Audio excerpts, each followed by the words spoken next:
नमस्कार दोस्तों, योगमय जीवन में आप सभी का बहुत बहुत स्वागत है। हम सभी जानते हैं कि हमारे देश की, हर देश की देखें तो एक सभ्यता, संस्कृति और एक व्यवस्था होती है।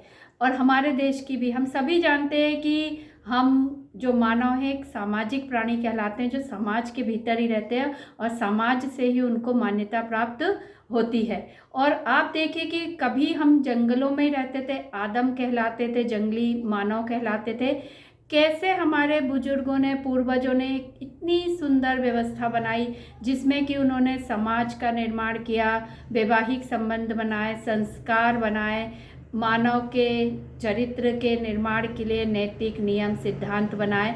इस तरीके से हम एक व्यवस्था देखते आ रहे हैं, परिवार देखते आ रहे हैं। पर क्या हुआ कि धीरे धीरे मानव ने अपनी सुविधा, अपने स्वार्थ, सुविधा से ज़्यादा स्वार्थ को देखते हुए जो हमारे बड़े बड़े संयुक्त परिवार होते थे, पहले वो टूटे, संयुक्त से वो परिवार अपने अपने एकल में बटे।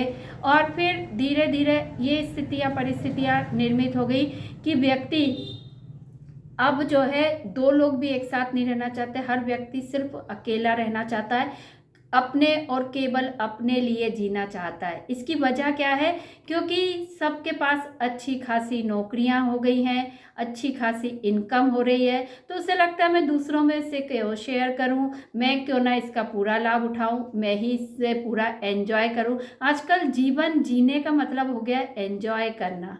और जब जीवन को आप एन्जॉयमेंट समझ लेते हैं ना, तो जीवन में आपका जो सोच होता है ना, बहुत नैरो माइंडेड हो जाता है। जबकि पहले क्या होता था, तनख्वाह इतनी सी होती थी, परिवार इतने बड़े होते थे, लेकिन सब खुश रहते थे, प्रसन्न रहते थे।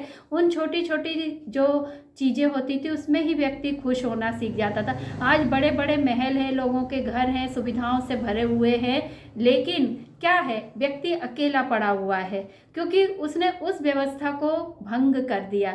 जिस व्यवस्था ने उसको सुख सुविधाएं तो कम दी थी, लेकिन मन की प्रसन्नता, सेहत का वरदान भरपूर दिया था, आज वो सब चीज़ें नदारद है। आदमी को लगता है मैं कमा रहा हूँ, अरे घर में रख लेंगे, किसी को कोई खाना बना देगा, कोई ये कर देगा, ऐसी चीज़ें उसके दिमाग में भर जाती है। वो केवल वर्तमान को देखता है, वर्तमान को जीता है, अपने सुख को ही प्राथमिकता देता है। फिर एक दिन आता, उसको समझ में आता है कि अरे वो चीज़ ही अच्छी थी, वो व्यवस्था ही बड़ी सुंदर थी, काश समय रहते वो कर लिया होता। तो देखिए, समय चूकने के बाद आप कुछ नहीं कर सकते। जैसे हमारे श्री रामचरितमानस में भी लिखा है, क्या वर्षा जब कृषि सुखानी, समय चूके पुनि का पछतानी। तो समय चूकने के बाद पछताने का कोई अर्थ नहीं रहता।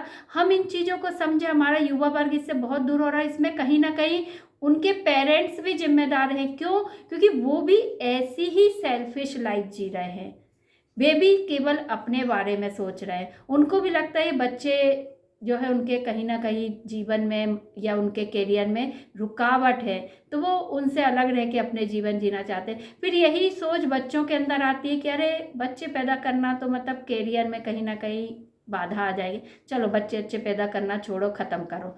तो आप जो ये सोच लेके आ रहे हैं, ये वहीं से आ रही हैं। तो ये सब चीज़ें क्या करेंगे, एक दिन हमें वापस जंगली जानवर बना देंगे। तो आप जो सामाजिक व्यवस्थाओं को तोड़ रहे हैं, उसको तोड़ने से अच्छा आप अपने आप में बदलाव करें। क्योंकि जैसे कहते हैं ना कि दाग अच्छे, तो वही चीज़ें, वही मान्यता, वही प्रथाएं, रीति रिवाज समाप्त करना या छोड़ना अच्छा है, जो कहीं ना कहीं हमारे आज के वर्तमान के लिए जरूरी नहीं रह गए हैं, निरर्थक हो गए। लेकिन ये जो व्यवस्थाएं हैं कि शादी हो, बच्चे हों, परिवार हो, ये तोड़ने का मुझे नहीं लगता कोई भी औचित्य है। ये मतलब हद दर्जे की नीचता है, एक तरीके से बोला जाएगा। क्योंकि जानवर और फिर इंसान का यही भेद तो हमारे पूर्वजों ने बनाया था कि उसको एक व्यवस्था दी, एक घर दिया, एक सिस्टम दिया कि उसके अनुसार वो चले। लेकिन आदमी को अब क्या करना है, लाइफ एंजॉय करना है। और लाइफ एंजॉय कब करेगा? जब वो किसी के साथ नहीं रहेगा। तो जो थोड़े बहुत एंजॉयमेंट के साथ ही वो मिल जाते हैं, उसको लगता है बस यही ज़िंदगी है, मज़ा लो ज़िंदगी का। और लास्ट में फिर पता चलता है जो ये आसपास घूम रहे थे वो सब कहीं नज़र नहीं आते। आदमी अकेला अस्पताल के बिस्तर पे रहता है या अपने फ्लैट में अकेला ही मरा हुआ पाया जाता है। तो जितनी जल्दी इस कटु सत्य को स्वीकार करके वापस अपनी व्यवस्था में लौटे, क्योंकि असली सुख वही है। एंजॉयमेंट में सुख नहीं है, अपने लिए जीवन जीने में सुख नहीं है, सबके साथ मिलकर सहभागिता में सुख दुख सहते हुए रहना ही जीवन है।